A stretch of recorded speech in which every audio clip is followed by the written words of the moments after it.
Welcome to Good Goodbyes, the Funeral Facts podcast. We are really glad you found us. In this podcast, me, Simon, a funeral director, and me, Tina, I'm an independent celebrant. we're going to discuss all things funeral in an informal space to demystify what happens when we say goodbye. Based on your questions and queries, Si and myself are two industry professionals that are going to chat through the hows, whats and wherefores. We actively work in the funeral industry in Devon in the UK. So, we hope you enjoy the episode ahead. Welcome to Good Goodbyes. Hello and welcome to Good Goodbyes with me, Si. And me, Tina. And today we are going to do what I suppose will become an annual episode, because we're going to talk about grief at Christmas. At this very important time of year for so many people, we're going to talk about what's actually a really impactful time of year, and some of the ways we can navigate our way through that. Yeah. And how you can support yourself over Christmas, really, and some of the things that you can do to maybe build some more traditions in that are different from the ones that you had before. So, yeah, it's a tricky time for people, isn't it? Some people don't do big celebrations anyway, so I do, babe. But some people, it's a very see a lot of family, do a lot of things kind of time of year. Yeah, and I think it's something that you have to address. It's going to be different. Things will have changed, and for some people, that's difficult to carry on with, and to say, well, should I be celebrating? Should I be doing our traditions of our huge party, or our dinner for 10 around a table, or should you still carry on with those traditions or not? Is it right to be doing that when your loved one isn't there with you to do it? I think it's really important to say, yeah, absolutely. And we say it a lot through grief and through loss, that you have to go on, you have to continue, and they wouldn't have wanted you not to. I think that's just as prevalent this time of year, if not more so. Yeah. And if you're kind of planning to do what you normally do, but they're not going to be there, just kind of acknowledging that they're not there.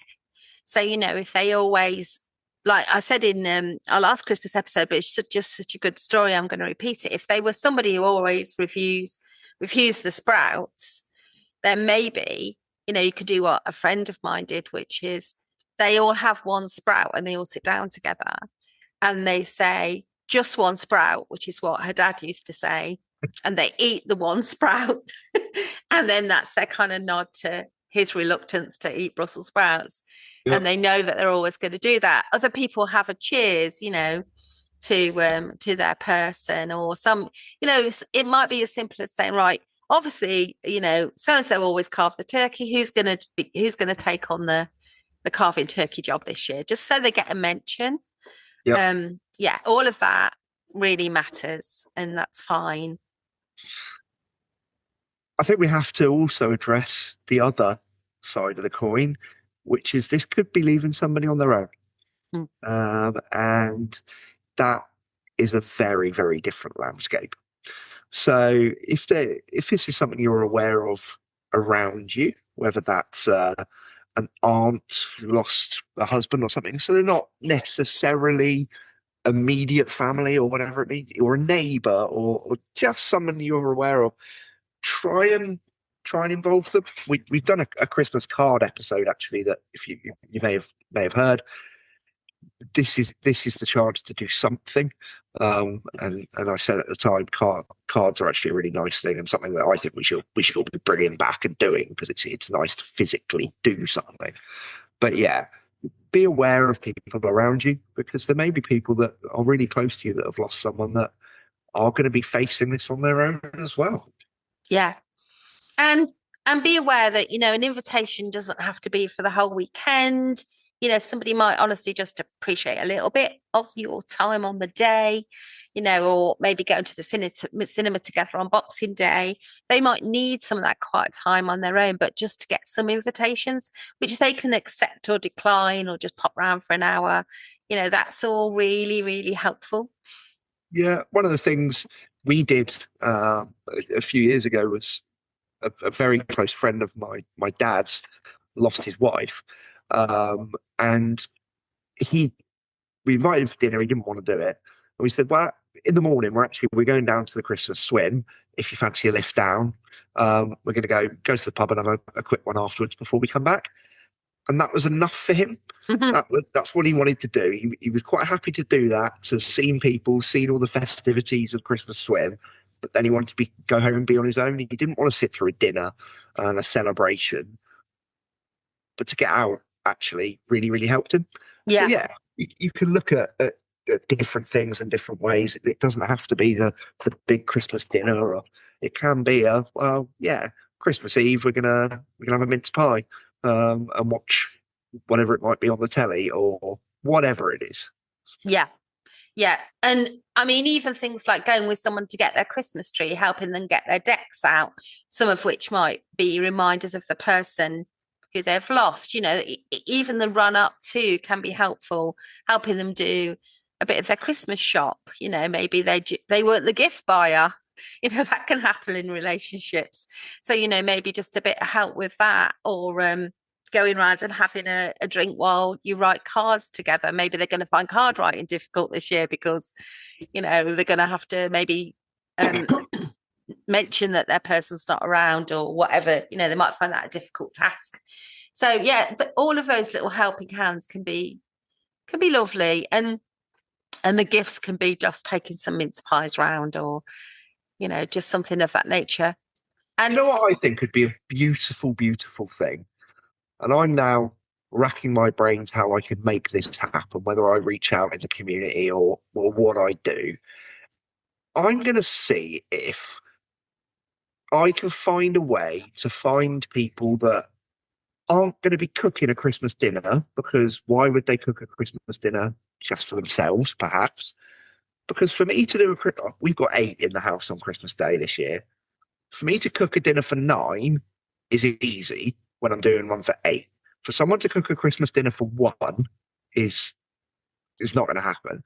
Why don't we all try and find a way to do a plate for someone so they've got a Christmas dinner? Because they may not want to be invited, but just to have a Christmas dinner. I wonder if there's a way I can do something for that. Whether it's a neighbour or someone a few doors up or whatever. Let's try and do a plate for someone. Maybe that's a thing. that sounds a really lovely thing, doesn't it? If you're on your own and you're kind of capable, just make a few plans, even if they're just for you. Keep a bit of a routine, so it might be helpful to think, well, I am gonna go for a walk on Christmas Day. I'm just gonna commune with, the trees, and I'm just gonna say something. Maybe I'm going to talk out loud to my person and say, I'm missing you today. We're getting together with the family later, or someone's kindly bought me a meal round. I'm going to have it later, and just keep your routine, get dressed. It's really difficult, isn't it, at Christmas? Because everything goes to the wall and all our routines go out the window. But, things to watch out for is, don't let that slide too far into the day after Boxing Day. Look after yourself, get up, go out the house if you normally would, and just kind of think about looking after yourself, because that's what they would want for you. Yeah, absolutely. And I think as a community, there's things we need to think of and things that we may not consider until it's said to us, like that person won't have anyone to buy them a present now, which you wouldn't think of. So, because it's very unlikely they're going to buy something for themselves and wrap it and put it under the tree. Yeah. So that tree might be very bare. Yeah. We as a community can definitely do more to help more. And I think that's such a good thought, isn't it? And I was only thinking about as you were talking, we were talking about this the other day, that there are a lot less presents under our tree because the grandmas have died, and they were they were pretty good on the present buying front. But my mum bought some of the naffest gifts you might ever receive, Si, to be perfectly honest. And, if some of me wants to, I was thinking, oh, shall I keep that tradition alive and always buy like a present, the sort of naff present my mum would have bought for my daughter, because, she misses it. She misses Yeah. that feeling of grandma at Christmas. And it's still, it's quite a few years down the road, but we still miss that. And we bought a decoration the other day because my mum was a big knitter, and we saw this kind of Christmas decoration that's in the shape of a ball of wool. And we were Yep. like, oh, we should get that. We should get that because she would have loved that as a gift from us, So we will buy it for her and put it on our tree, and it'll be another layer of remembering. So yeah, we do try and kind of do a few things along those lines. And I guess the other thing is, if Christmas was massive for you, and it's going to feel like quite a loss, maybe just making other plans that aren't to do with watching lots of Christmas telly, which can be a bit of an overwhelm of happy families around the fire. Yeah. And all of that. It's such a tricky time, isn't it? And I think that taking a little bit of stock and prepping yourself for that is not an unreasonable thing to do. Reach out to people and say, I mean, we're the worst for asking for support and asking for help. I know that. We talked about that a lot. But reaching out and saying, like, if you are going down to the Christmas swim, I'd quite like to go down. Or once you finished your lunch, if you knock on my door, if you're going for a walk, whatever it might be, just so that you're not on your own. Mm. Some people find a lot of comfort in being on their own. Some people find it really, really hard. Yeah. And I think when you reach out and when you ask that question, you'd be amazed the amount of yeses. Yeah. And like you say, being able to dip in and dip out of things is quite nice, isn't it? Yeah. Yeah. Have you sort of started thinking of ways of remembering your mum's side? Yeah, it's something that's crossed my mind a bit because mum passed away the 1st of December last year, so we are coming up to the anniversary.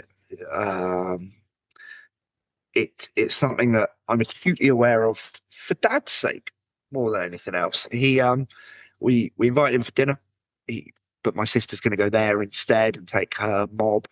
And she wouldn't mind me calling them a mob. But yeah, my sister and I talked about the fact that there were going to be less presents under his tree. Mm. So rather than doing kind of one from the family, we're going to do one from each of the grandkids. Yeah, just nice. So there's a few more little bit, but it doesn't have to be big. I mean, we're still talking a Lynx set and all that, the usual sort of stuff that everyone opens with a wry smile. But yeah, it is something we had to be aware of, and remembering Mum is going to be interesting, and how we do that. I think she wasn't a big Christmas person. Dad was always the cook, and I think that's why he made the decision to stay at home this year and cook, rather, because they've gone out the last few years. Okay. To a quite unmitigating disaster last year, where the restaurant they went to ran out of gravy. But that is a whole another story. But yeah, staying at home to cook, I think, is going to do the world of good. But it is something that I'm going to be very aware of, but don't necessarily know what I'm going to do with that. Yeah. And you'll work it out, won't you? I think that's the other thing to say to our listeners. Sometimes we don't quite know, and we just kind of work it out. My mum really liked carols at King's, is it? The it's always on around. Oh yes, yeah, Christmas time, and the beautiful choirs sing the Christmas carols on, and they show it on TV. And sometimes I record it. Sometimes I can't bring myself to watch it because I just think I just can't. Like, it's 7 years now, coming up 8 years. But other times I do. Yeah. And like last year I did watch it whilst I was doing a bit of rapping. and it felt like the right thing to have in the background, and like she was like present in a funny old way. And when I deleted it last year, when I didn't watch it, I almost ended up saying out loud, "I'm really sorry, Mama, I haven't got round to watching it." Watched it, so I deleted it and then apologized to her that I hadn't watched it. Yeah, But we work it out, don't we? We work it out. yeah, absolutely. And I think remembering it's not just about the day.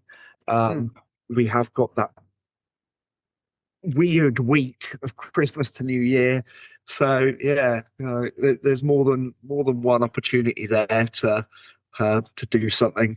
I think Dad's coming to us Boxing Day because he's staying at home Christmas Day.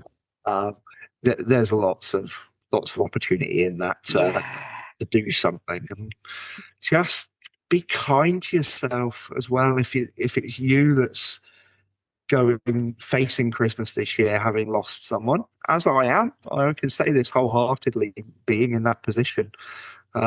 It's not my first Christmas because of when Mum passed away, but it's the first one that is going to be, I suppose, a normal year, not straight after the funeral. Be kind to yourself. Know that it is going to be different, but there's people out there that are going to support you, going to help you, going to be there for you. People are going to understand that it's different for you as well. And if you genuinely don't want to talk to people and don't want it, they're going to understand that as well. We say about reaching out or about someone popping in or whatever it might be. At the same time, if you genuinely want to sit in on Christmas Day in your pajamas with crap telly, eating a box of Twiglets and a box of Celebrations, if that's what you need to do, that's what you need to do. Yeah, absolutely. Great words. Be kind to yourself. Be kind to yourself is a very important motto. And it's something that Tina taught me, actually. I hear it a lot from her, and it's something that has definitely stuck. And it would be remiss, because this is our pre-Christmas episode, if Si and I left you without saying our own personal happy Christmas to everybody, and hoping that you have a really contented time. Yeah, my love to you all. Thank you for being a part of Good Goobyes. I hope your 2025 has been as good as it can be, and here is to a happy, prosperous Christmas and New Year and 2026 to each and every one of you. Thank you. Thank you. And we'll see you next year. Take care. You've been listening to Good Goobyes, the Funeral Facts podcast. Please do like, subscribe, comment and share. Drop any questions on our social media, on Instagram, or in the text option in the show notes. Si and I are qualified professionals, but we always advise our clients to seek any additional support from medical practitioners if they need to. And we hope you enjoyed this episode. Stay well and be kind to one another.